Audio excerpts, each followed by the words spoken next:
suspensión provisional para que pudiese tributar en el RIF, no obstante que no había podido presentar el aviso antes del 31 de enero por las inconsistencias que presentó la página, y que eso obligó pues, a nuestro contribuyente que lo echaran y lo mandaran al reciclo. Ya en esta semana obtuvimos la sentencia. Y pues bueno, platicarles ya la manera, perdón, en que se resolvió por parte del tribunal, cómo fue y el alcance que tuvo, para ya descifrarles y quede en el registro cómo concluyó finalmente el tribunal ya en la resolución. En primer punto, platicarles que la autoridad al momento de defenderse decía que el juicio era improcedente. ¿Cuál fue aquí la estrategia? Se presentó el caso aclaración el 9 de febrero diciendo que pues, nosotros queríamos ser RIF, pero que no nos dejaba o que no fue posible prestar el aviso por las inconsistencias de la página. Presentamos una queja ante la Procuraduría de la Defensa del Contribuyente,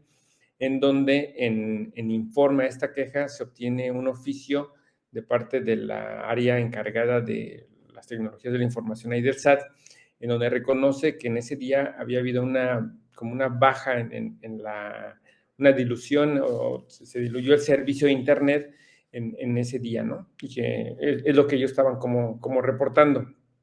Y la autoridad, al resolver el caso de aclaración, pues dice, ¿no?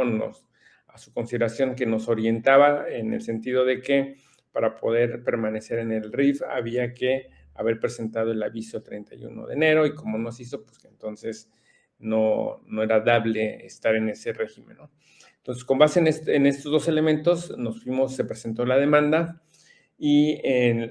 al contestar la demanda, la autoridad sostiene que el juicio era improcedente porque este acto no era impugnable. Dice, pues prácticamente yo lo único que hice fue darle una orientación. Yo nada más le avisé al contribuyente a modo de orientación, pero no hubo un acto que afectara o que le fuera susceptible de afectación, y en consecuencia tuviese la posibilidad de ser impugnado vía juicio. Ya en la interpretación que hace la sala, le dice que no, que si bien es cierto, venía como en esos términos de ser una orientación y establecía los requisitos para poder permanecer en el RIF, lo cierto es que sí había una afectación a la esfera jurídica del contribuyente, porque justamente a partir de esta situación que se presentó de la inconsistencia, y que le había llevado a no tributar en el régimen que se había solicitado, y que en consecuencia esa resolución, en donde decía que a modo de orientación se informaba cuáles eran los requisitos, sí le afectaba porque no le permitía o no se le reconocía la posibilidad de poder tributar en el régimen que se pedía, ¿no? Y con base en eso, pues se separa o se supera el aspecto relativo al sobreseimiento del juicio, y eso conlleva al análisis de entrar al estudio de fondo del asunto, ¿no? Y bueno, antes de eso se determina, aquí viene otro aspecto relevante que nos puede servir en casos tal vez no similares en el RIF o de RIF, pero sí en actuaciones similares que hace la autoridad cuando presentamos justamente estos casos de aclaración o solicitamos que la autoridad se pronuncie y nos responde bajo esta dinámica de que solamente son orientaciones o son respuestas que en apariencia no haya una afectación hacia el contribuyente, porque cuando resuelve el hecho, la trascendencia que la sala del Tribunal Federal de Justicia Administrativa haya dicho que si era un acto que afectaba, eso lo convierte viene el reconocimiento de que es un acto administrativo, y luego uno de los requisitos de los actos pues es que estén fundados y motivados, y ahí es donde la sala de manera de oficio establece que no se fundamentó ni motivó debidamente la competencia de la autoridad que emitió ese oficio. En consecuencia, pues es nulo al adolecer de este requisito. Pero además también dice que en un principio que está establecido en la propia ley, que refiere a que cuando hay varios argumentos que se hagan valer en la demanda, independientemente de si ya se declaró la nulidad, como en este caso la competencia, la sala debe estudiar o analizar el argumento que le puede traer un mayor beneficio al contribuyente. Y con base en esto se entra al análisis de uno de los argumentos de la demanda, en donde se vertía justamente pues, el hecho de la afectación de no poder tributar en el régimen de incorporación fiscal a partir de esta resolución en donde sí, se establecía que no cumplía los requisitos y a su vez pues, que no se pudo cumplir el requisito por esta falla de Internet. La autoridad, al contestar la demanda, ¿cómo se defiende? La autoridad dice, mira, el hecho de que haya habido cierta inconsistencia en la navegación de Internet no significa que el contribuyente no haya presentado o no haya podido presentar el aviso. Dos, el contribuyente podía presentar el aviso a partir de que se genera la regla y sin embargo, pues prácticamente es como si se esperó al último momento y en consecuencia, pues es culpa de él, ¿no? Pero lo pudo haber hecho antes, muchos se apuntaron antes y no tuvieron ningún problema, ¿no? Y la autoridad dice, y además el contribuyente solamente sustenta su dicho en decir que en algunas publicaciones en Twitter o en Facebook daban cuenta o hacían la referencia justo a este tema de la inconsistencia o de la saturación de la página del SAT y por ende que no se podía operar. Y entonces el SAT dice, pues con base en esto, no es dable, ¿no? Que se le dé la razón al contribuyente. Ya cuando la sala hace el estudio, pues de manera muy grata, nos encontramos que le da la razón al contribuyente diciendo que del análisis que se realizó, pues en efecto, sí hay pruebas que acreditan que la página del SAT no funcionó. Y empieza a hacer una concatenación de pruebas de los elementos que se aportaron. Básicamente uno, pues se tiene el oficio que emitió la propia autoridad, en este caso la unidad encargada de las tecnologías de la información, perdón, en el que sostiene o manifiesta que sí había habido una baja en la navegación, ¿no? Una disminución en la posibilidad de navegar ese día y de entrada, pues el autor dice, es un oficio de carácter público que hace prueba plena en el sentido de que sí hubo una deficiencia en el servicio, ¿no? Y luego, dice, se adiciona o se robustece justamente con los reportes de Twitter y de Facebook que se aportaron, ¿no? Y la propia sala ahí señala como las ligas en donde vienen como estas reportes o estas publicaciones en donde se hacía alusión a esta falla. Y por ahí hay unas tesis que cita la propia sala en el sentido de que estos elementos se consideran como hechos notorios, que deben de ser considerados. Y esta parte me encantó porque empezamos a hablar o a ver áreas de oportunidad en otros aspectos, en el sentido de que ya la sala está como, o el tribunal, pues considerando justamente que estas comunicaciones o estos hechos que acontecen sí son elementos para acreditar o demostrar que en este caso la actuación del ente gubernamental, concretamente el SAT, no estaba funcionando o el tema tecnológico no estaba operando como debería, ¿no? Y con base en esto, el tribunal dice, y luego también precisa que la autoridad no desvirtuó o no aportó elementos suficientes para demostrar que en efecto la página no hubiese fallado en ese momento, ¿no? Y con base en eso, pues da la razón y dice que, perdón, se demuestra que en efecto se le privó del derecho al contribuyente para poder presentar el aviso dentro del plazo establecido y por ende, pues que se le privó de la oportunidad de tributar en el régimen que él podía elegir de acuerdo con la normatividad, ¿no? Que hasta ese momento pues, era el RIF si presentaba el aviso antes del 31 y la sentencia concluye que en consecuencia se declara la nulidad para el efecto de que la autoridad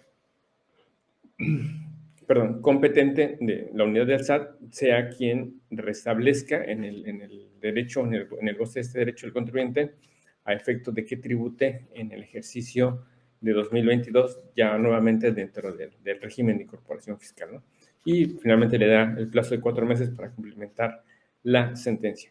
Y con base en esto, pues ya prácticamente esta historia se refuerza o se concluye positivamente bajo el tema de que se pudo, se está ganando, para mí es un tema novedoso en el sentido de que deriva de un acto que se fue el resultado de la aclaración y que en algún momento pues, sí se podía generar dudas. De hecho, hubieron algunos otros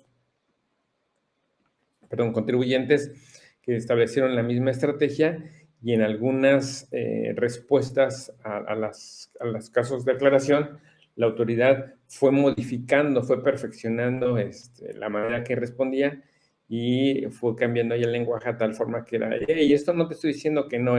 solamente te digo que los requisitos para poder permanecer eran A, B, C, D de acuerdo con tal regla, ¿no? Con tal disposición. Ya sin, o cuidando el lenguaje de no decir o de no llevar a la idea de que a través de ese documento se estaba como negando el acceso al régimen. Y entonces, ese es un punto que se avanzó, el propio tribunal, el otro punto relevante es que el propio tribunal lo estableció como un acto de autoridad o un acto administrativo, que es en consecuencia obligatorio de cumplir con los requisitos que establecen las normas para esos actos. Y tercero, en la consideración de estos elementos de comunicación de Twitter, de Facebook, como hechos notorios, dables para el sostener como un elemento de prueba, justamente que en efecto se puede demostrar que la página del SAT no nos permitía o no nos permitió en ese momento presentar el aviso y en consecuencia, con eso restringir la posibilidad del contribuyente de acceder al régimen. Y pues bueno, básicamente esa es la historia o ya con culminación de este caso de éxito de un RIF que no presentó el aviso porque en la autoridad o en la plataforma no lo permitió casi en el último momento del día 31 y al final del día pues se logra restablecer en el uso del derecho del contribuyente. Básicamente es por lo que hace a este tema que ya les hemos adelantado. Pero ya con esta sentencia del tribunal, pues prácticamente estamos como concluyendo la historia o el caso de éxito. Y pues bueno, también aquí en la firma, en esa semana tuvimos, más bien en este mes que pasó, tuvimos algunos otros casos de importancia que atendimos y que consideramos se resolvieron bien. Recuerden que para nosotros la visión aquí de la firma no es ganar, es decir, no como abogados ganar el asunto, sino más bien cómo le resolvemos de mejor forma al contribuyente su situación o su problema, que sea ágil, eficiente e inclusive financieramente hablando más económico, de acuerdo con los intereses